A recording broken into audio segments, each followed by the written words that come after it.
Hey, happy day 561 of What's She Up To Now. And I have titled this one Sad Shit Happens, and I hope that doesn't offend anybody, but if it does, then please don't listen to me because I don't swear very often, and if I do, it's because it's really, really important and something has happened in my life or in my businesses, and it warrants a little bit of off-color language. Um, I do get passionate about things. I guess I probably really tone it down for video, but I do get really excited and worked up about certain things. And when that happens, I might curse, I might swear. Get over it. Most people I know on the planet have at some time or other slipped a curse word in there.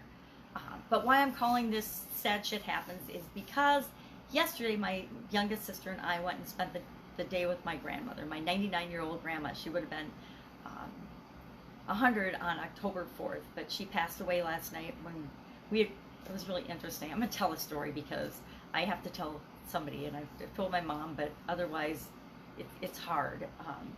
We spent the day with her, and she was really struggling. You know, if you've ever been with somebody at the end of their life, you know, we don't all transition. We don't all go quietly into the night. We don't all just let go and transition and go smoothly. Some of us struggle. I say some of us because when I was 50, I had a sudden cardiac arrest, and it was very immediate, and I was just gone. But of course, I'm here talking to you, so obviously I was revived. And it's given me a totally different perspective on death and the transition and the process. And my grandfather died in his sleep next to my grandma. He woke up, went to the bathroom. He was hot and didn't feel good, so she got a washcloth for his head, wiped his head, and he gave her a kiss, and he closed his eyes, and he was gone. And I think that we had all hoped that my grandmother would go the same way, and she didn't. She a couple weeks ago, they think she had a stroke or something. She's been in a memory care unit for about 6 years, I think, since she was 93. And so she's been in this facility, beautiful facility, amazing people, for the last 6 years. She's by far the favorite person there. She's been there the longest, longer than anyone else. She moved in when it was a brand new facility, and she's been there the longest.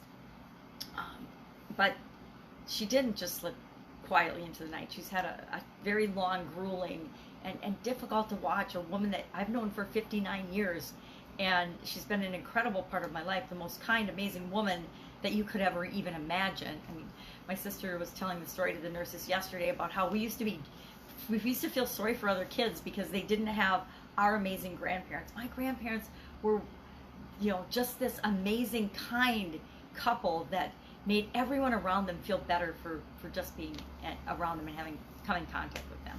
So yesterday, my sister and I had been there all day, and it was about 8 o'clock at night, and we're like, we'd asked the nurses if they could just sit with Grandma for a little while so that we could go for a ride through the park. Because one of her favorite things to do with us was we would take her out of the home, and we would take her either to eat or to have a Leinenkugels and for a ride through the park. Because Chippewa Falls, Wisconsin has an absolutely amazing park and zoo. It's like a mini zoo and park. It's just a beautiful facility. And so we'd take her there every year to see the Christmas lights and just to drive through the park, because she and my grandpa used to walk through the park every day, and then after my grandpa passed away when he was 92, she and my aunt would walk through the park every day, up until the point where she couldn't do it anymore and was at the memory care unit or facility.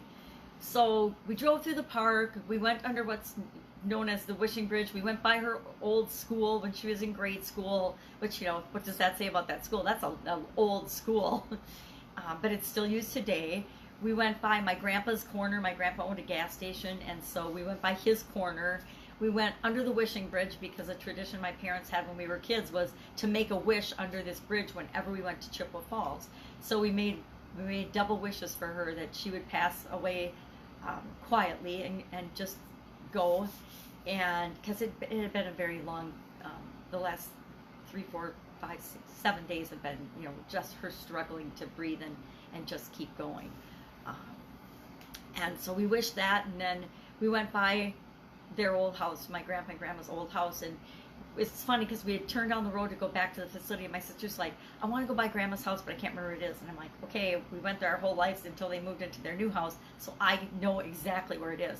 So we went by the house twice, and then we went back to the facility, and we sat and we wished upon a star that she would have a smooth and easy transition, because we were getting ready for a long night until my aunts or other people could come and relieve us in the morning. And of course, when we got back, one of the nurses met me at the counter because my sister entered the bathroom and said, well, I just want to let you know so you're not surprised that your grandma passed while you were gone. And I get goosebumps because I want to be sad and feel bad about that we weren't with her when she took her last breath, but she obviously did not want us to be. She waited until we left the room, both of us at the same time, because neither one of us both of us had not been out of the room except to get a sandwich for like 20 minutes at all during the day until we went together. And so she was obviously just waiting for us to get out of the room so that she could go and we wouldn't have to see that.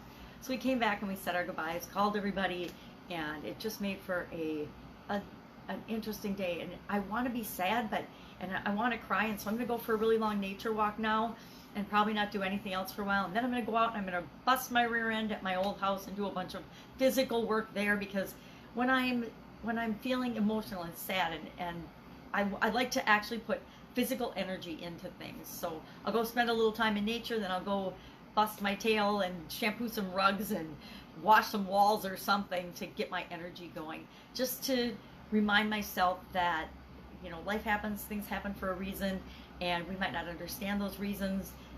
I don't know, why did my grandma have to suffer for 2 weeks? Because she was definitely clearly suffering and struggling with the transition and the process. She would wake up terrified. Every time she opened her eyes, she'd be terrified and didn't know where she was. Now, part of it's the memory loss and the dementia. She wasn't very demented, but she had a little bit of dementia. So, you know, the hospice nurses said that's part of it, but we'll never understand all these things. It's not for us to understand. It's just for us to learn from the experiences. So I did do my videos this morning. We did get to come home last night then, and I did my videos this morning, and I did this day five of the 7-day Supersize Your Sales Challenge, and I'll do day 6 tomorrow, and I'll just keep chugging along because that's what worked for me, and we'll see where we go from here. But it's just a reminder that sad things happen, but we remember the good things. We don't remember the sad things. I will never remember my grandma the way she looked yesterday. I will always remember my grandma for the amazing, kind woman that she was, and all the amazing things and experiences I've had with her. And that's the way our life should be. It should be us remembering the awesome things and only pulling those from our past and moving into our future, being present today and doing what's right for us and what feels good for us, and moving into our future. And, you know, forget about all the crap that's happened, because there's nothing we can do about the bad things that have ever happened in our past. And our life is all about what we're here to experience, how we're here to grow, how we're here to experience this life and impact the world and other people around us. That's it. Go out, make it an awesome day. I am going to keep busy so that I am not very sad today, and I can just remember the happy things and the happy memories and what is working, not what's not working in my life and in the lives of those I love and care about. Go out, make it a blessed day. Hug somebody that you love today. Make sure that you're appreciating the people in your life and the experiences that you are having, and not dwelling on or worrying about the things that aren't working. Because guess what? There's always going to be stuff in our life that's awesome, and there's going to be stuff in our life that sucks. And if we focus on the stuff that stinks and sucks, we're going to just keep getting more of it. So focus on the good things to get more of them, and make it an amazing day. Well, of course, be with you tomorrow. Bye.